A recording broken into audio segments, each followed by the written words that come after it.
what? Some days we wake up and we film, we'll film a Subaru Impreza, or we'll get behind the wheel of a 300ZX, but occasionally, very occasionally, on a day like today, we get behind the wheel of an absolute beast. And that today is in the form of an 8.4 liter V10 in a Dodge Viper SRT-10. I don't know what to say right now. First of all, you guys can hear it. The sound of this thing is incredibly loud.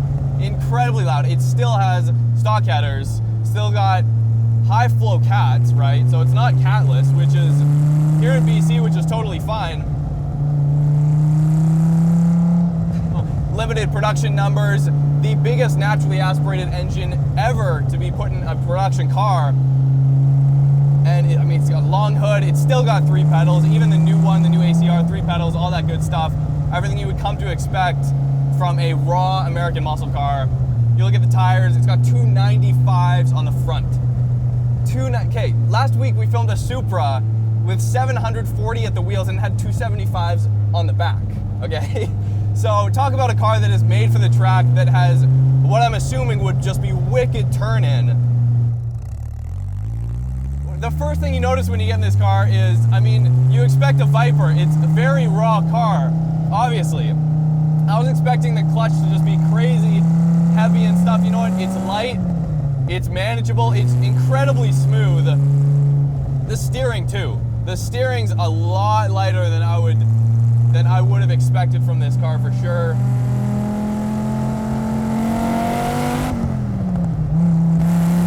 Oh man. Okay. Wow. Holy crap. Okay, once you're getting up there in speed, the steering just becomes like, wow. I'm speechless right now. The front tires have absolutely zero give to them. I wouldn't call it like twitchy, but that's incredibly quick. And you think you get close to what would be the bottom of the gas pedal, and then you give it a little bit more, and like the torque, and you let off, you get some nice crackles and stuff.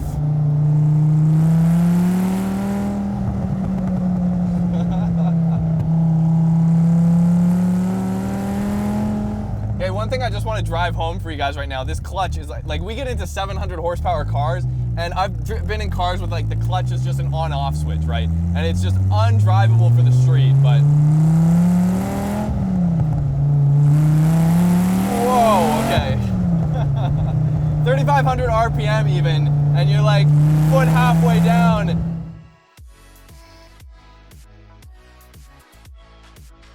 My name's Steve Dornan, and this is my 2005 Dodge Viper SRT-10. Love the car. Bought it from Doug Seal at Wilbur Chrysler. He is the Viper guru. And started as a stock platform and took it to a different level. I've always been into these cars, and I've always, oh, look at that, a Viper, how awesome is that thing? And one of the first ones I saw, I was getting onto the off the freeway at 200th Street in Langley, and a black ACR with blacked out windows went by me, and I was like, look at that thing, it's beautiful. But I never really drove them. I was always into other cars, and I've had a lot of different cars, from imports and domestics to all sorts of stuff. At the time, like I said, I was looking at an R35 and drove quite a few of them, and talked to my wife about it and said, when the money comes through, we were gonna buy a GTR. But then when I drove my brother's Viper, I was like, that's going by the wayside. 3 pedal with this torque, I'm in. Paddle shift cars are awesome. They're awesome at track, awesome, they do all the thinking for you, but when you're into a 3 pedal car and you can put times down like that new ACR did, you can't argue with numbers, man. That's what, they broke what, 11 track records in 13 days or something, and everyone goes, yeah, but Dodge said that. Well, videos don't lie. Videos don't lie. GoPros don't lie. All the technology we have nowadays tells you that's what that car did. Shifter's really nice and heavy. It doesn't play around though. You don't have to be hesitant when you're shoving it into a gear. Feels like it locks it right into place. The front just digs in. It really just digs in. It does not play around. It's like, come on, throw more at me, right? All right, so like 3,000 RPM in second gear. It's like glue. I mean, the one other thing too is you gotta remember here, the exhaust is dumping like right beside your ears here on the left and right sides.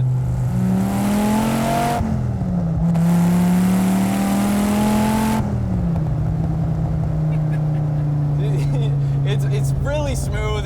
You don't really realize how fast you're going until you actually look down at the speedometer. The cockpit in here, you know, everyone talks about the Mark IV Super cockpit and how just driver focused, it's like a fighter pilot, you know, and it is.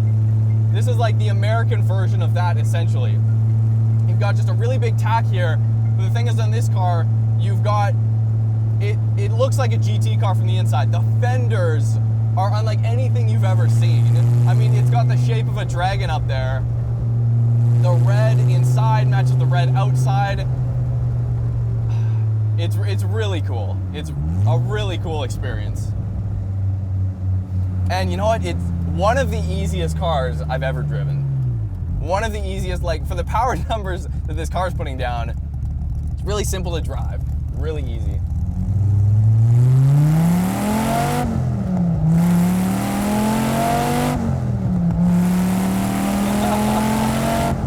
Wow. That's like, it's on a completely different level. And I mean, people always say, you know, there's no replacement for displacement. And I always come back and be like, hey, well, turbos exist. But no, it's just a different characteristic. And you really don't know until you get behind the wheel, hit the gas pedal, and it's immediate.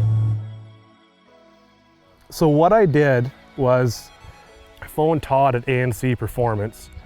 And, you know, that guy is a guru when it comes to these cars.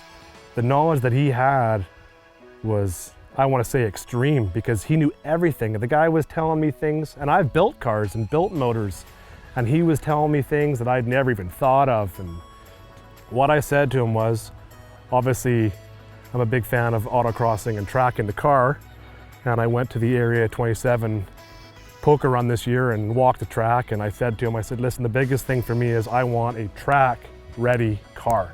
I want a car that's not gonna heat soak because I'm gonna drive the piss out of it. I want a car that's gonna do exactly what I want. And I said to him, I want the power curve. After we do all the parts to it and all the stuff to all the work to it, I want the power curve to be linear, and I want it to match exactly or as close as you can get it to the factory horsepower and torque curves, just obviously with higher numbers. So he said, I can do that. And I said, okay. So I'll ship my car down. So what he did was, you know, he took the factory heads and ported them, and he shaved a little bit off the bottom of the deck to up the compression a little bit. What are you gonna do? So he built heads, ported the factory heads, they're not aftermarket heads. He built custom CNC'd his naturally aspirated camshaft. I still retained the factory headers. It's got 3-inch MagnaFlow exhaust with high flow cats. That's it. And the car baselined in stock trim at 414 rear wheel horsepower, I think is what it baselined at. And so he did the heads, the cam, and the exhaust with cats, and it made 568 at the rear wheels. And then I put Hyperlight 2s on, the Dodge rims, and for the new Gen 5s, and I put Toyo R888s all the way around. I went a bit bigger in the front. I went to a 295, which is what all the Gen 5s have on, and Doug at Viper Parts Rack said it will not rub, and it doesn't rub. So I went 295s and the same size, the 345s or whatever they're out back. And so with that combination of motor and tire and suspension, and Vipers have good brakes as it is, I was very impressed with the final outcome and how the car performs, and I've never even come close to overheating. Into third, and the torque just pushes you back, foot to the floor. Oh my God. And then you look down at the speedo and you can't help but laugh this thing. you're controlling a monster here, you know. You know in your head that you've got all the inputs that you need to control it and drive it. You've really got to think about what you're doing when you're rolling onto the power, when you're hitting the brakes, how much steering input you're getting, but this is really good. This is really awesome stuff. All right, you guys, so I really hope you enjoyed my first taste behind the wheel of a Viper. Let me tell you, like, it's definitely a first taste. I mean, to get this thing on a track would be a whole different story, but the combination of like 295s up front, an insanely torquey and powerful V10 that has power everywhere for a street car, it's absolutely phenomenal. It's really great. The car looks sick. I mean, tricolor paint job as well, in the right light, looks really cool. Some of the most fun I've ever had behind the wheel of a car, I've got to say. Really, even on like tight back roads like this, where we're not really getting much out of third gear, it's so much fun. Anyways, thank you guys for watching. We got new videos every single week, Tuesday and Thursday. We got our podcast every Wednesday on iTunes, so make sure to go listen to that. Go rate and review that on iTunes as well. Head on over to roadsandtravel.net. And yeah, I just want to thank Steve for letting me drive your car. And yeah, hopefully we'll see some more really big, powerful, angry cars like this on the channel soon. So see you next time.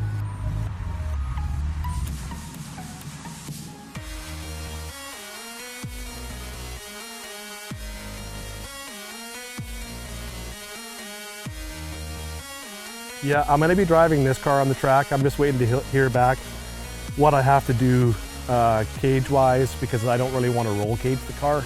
I prefer to keep it in this trim, but Autoform makes 2 aftermarket hoops that connect in the interior. There's a cross brace across, which makes the car legal for most tracks.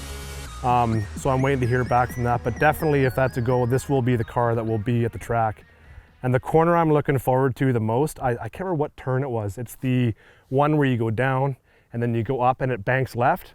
I want to see how hard I can get that corner because it's banked too. So I think once you get past the fear factor of that corner and you just, you slowly just up your speed, that corner will be the corner where, you hang on and let her fly. That would be the corner I'm looking forward to the most, because when I walked it, I was pretty impressed. Those guys are putting together a phenomenal track, and it's going to be a lot of fun to go out there and see what people are going to put down for factory cars and Formula 3 cars and full-blown race cars. But most of all, I want to see the factory cars and what they're going to do out there and let the fun begin. It's the distance. It's the distance. It's the track prep. It's the location. You're literally in one of the best locations in BC. You're surrounded by vineyards. You're surrounded by restaurants. You're surrounded by water. There's lakes everywhere. You're in a great location that rains way less than anywhere on the coast. And the people around you are awesome. And the track is so long. That straight stretch, how long was it, Marcus? It was, I can't even remember, it was huge. Yeah. The amount of speed that people are going to be carrying into that turn 1 is going to be nuts. So, I mean, there's nowhere else locally where you're going to be able to push your car to that limit on that straight stretch. So it's the distance of the track and the location that gets me the most excited. Because you can literally go up there, track all day, jump onto your boat and go tubing with your kids in the afternoon, and then take your wife for dinner.